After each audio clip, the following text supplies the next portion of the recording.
we now have a report out of Houston, Texas, that for years now homeopaths there have been using the FDA regulated, sanctioned, and proven and approved subtle energy radiopharmaceuticals as used in homeopathic medicine to successfully treat and in many instances actually entirely cure children who have been diagnosed as being autistic.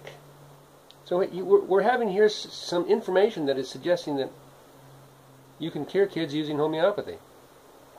And this actually, if you look at the literature, isn't really anything new. Now the first good question I'd have,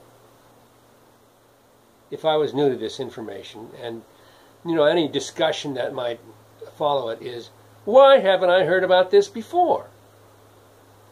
So Julie Adams, Lynn Rose DiMartini, Linda Lanham, and Cindy Griffin at the Homeopathy Center of Houston are treating autism sufferers using traditional isotopes, homeopathic isotopes, to effect, in some cases, a 100% cure. And they call their particular approach to treating autism the Houston Homeopathy Method. However, this appears to me to be what is called sequential treatment. Sequential treatment is a type of homeopathy that was developed by a Swiss MD by the name of Jean Elmiger. And this was actually probably about, 20 years ago? Maybe more than that. 20, 25 years ago, he was in Switzerland. He had taken over the practice of a Swiss homeopath while the homeopath went on sabbatical. He's an MD, a medical doctor. He really didn't know anything about homeopathy, and they tried to give him a little crash course in homeopathy using would be called the classical method. And he just didn't get it. I mean, a lot of people, when they go through homeopathy and homeopathic training, and they're looking at the way it's been done traditionally, which is take a totality of symptoms and then find the one remedy that apply to those. They find that it's kind of tough because it's a huge data set, and so it's real difficult to extrapolate from that one particular remedy. Well, Elmiger had what's called a volmeter, and he took this volmeter and he hooked it up to people, and they'd hold the remedy in one hand, and it would affect their electrical currents or something along their meridians. I don't know exactly how it worked. I've never seen a volmeter, never worked with one, but it was able to tell what remedy it would appear would be best for that particular person. And he found out an amazing thing. He found that as people were tested on this, he'd pick out a remedy and give it to them, and it would correspond with the trauma that they had, some particular trauma.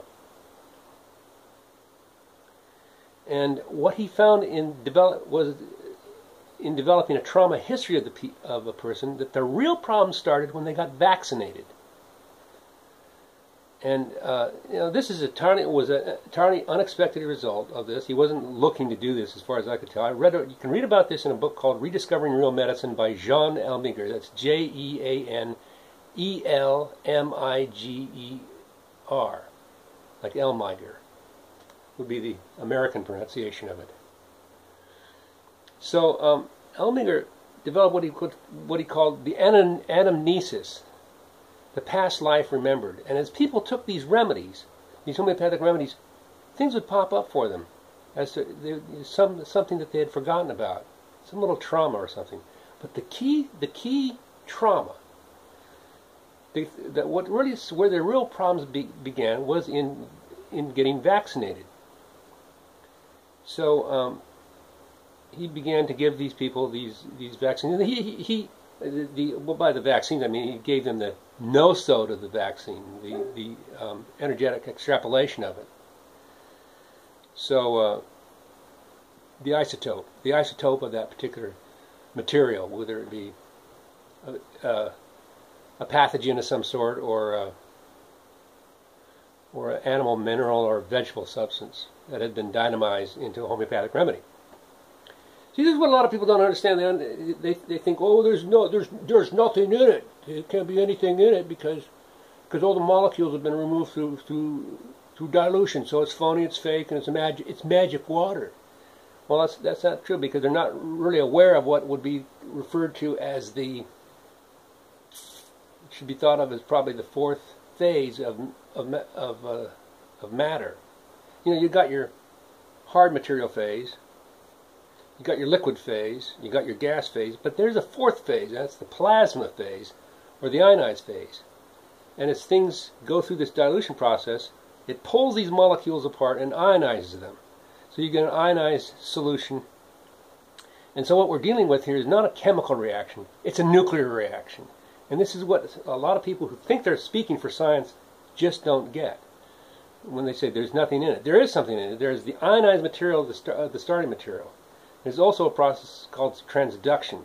And it's very much akin to tritiated water or tritium oxide.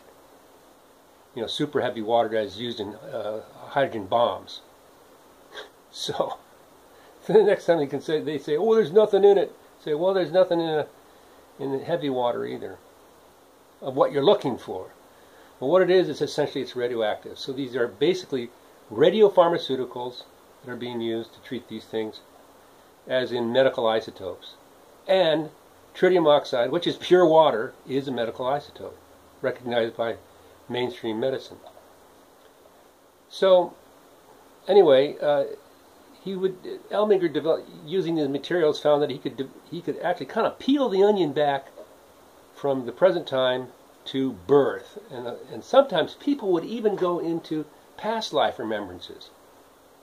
Well, you know, if they're telling them that homeopathy works on treating autism, wait till they hear that it actually helps people to remember their past life.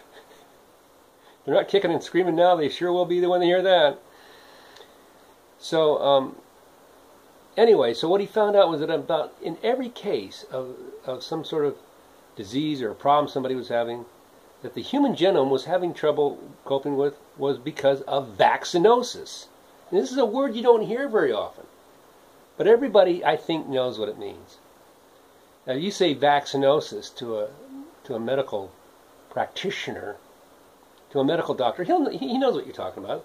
Damage caused by a vaccine. And the federal government has money set aside for this. So it's not as if it's not recognized. But you don't find that word in a dictionary because I think people are absolutely terrified of the idea of disease.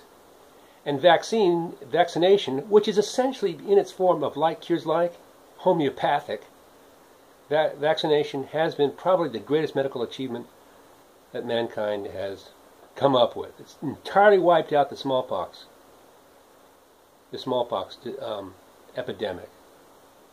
We don't even vaccinate people for smallpox anymore because it's been entirely eradicated by that smallpox vaccine, which is essentially cowpox, taken from cowpox pus. In order to cure disease, the only way to cure disease is with a disease similar to it. And what the genius of Hahnemann was in discovering a way to do it magnetically.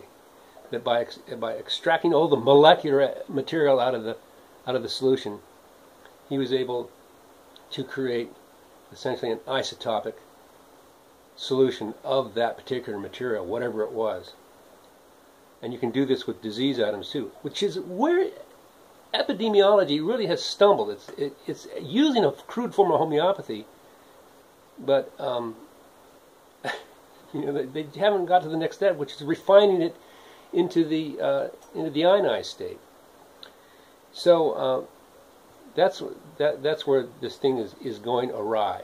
Essentially, they're using homeopathy now. That's what is basically what most successful vaccines or homeoprophylaxis or prophylaxis, inoculations, immunity, immunizations, that's basically the strategy of all of them, is to insert a disease in order to cure disease. It's the only effective way of doing it. You've got to give a disease to cure disease. Now, I'm not so naive as to think that talking about this won't cause some people to go goggle-eyed and start kicking and screaming when they hear that doctors are successfully treating autism using homeopathic remedies. Nor am I so naive as to believe that everyone with an autistic child is going to rush in to see his local homeopath. So what do you think? You know, it would be good to get some talk going about this, little chatter, because there's a lot of opposition to homeopathy by the medical establishment. And there really shouldn't be. I mean, these are real materials. They have real action. It's been demonstrated in vitro. It's been demonstrated in vivo, on plants, animals, in the Petri dish. So we know that these things have action, that they're not inert, they're not placebos. They've been around for a couple of hundred years. People have been using them successfully and keep coming back for more. There are people that have said it's cured their cancer, it's cured their diabetes, it's cured just about every ill you can name has been treated homeopathically at one time or another. So, you know, it'd be good to hear your opinion on this.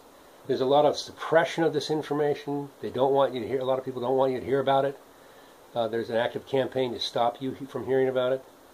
So if this sounds interesting to you, if you think there may be a possibility here, and I assure you there is, there's a lot of potential here, I'd appreciate it if you kind of help me distribute this message. So I'd appreciate it if you'd subscribe and give me all the support you can.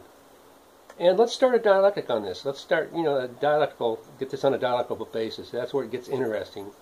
And we're all for a good dialectic, aren't we? You know, investigating, discussing why it is we think what we think and why it is we do what we do.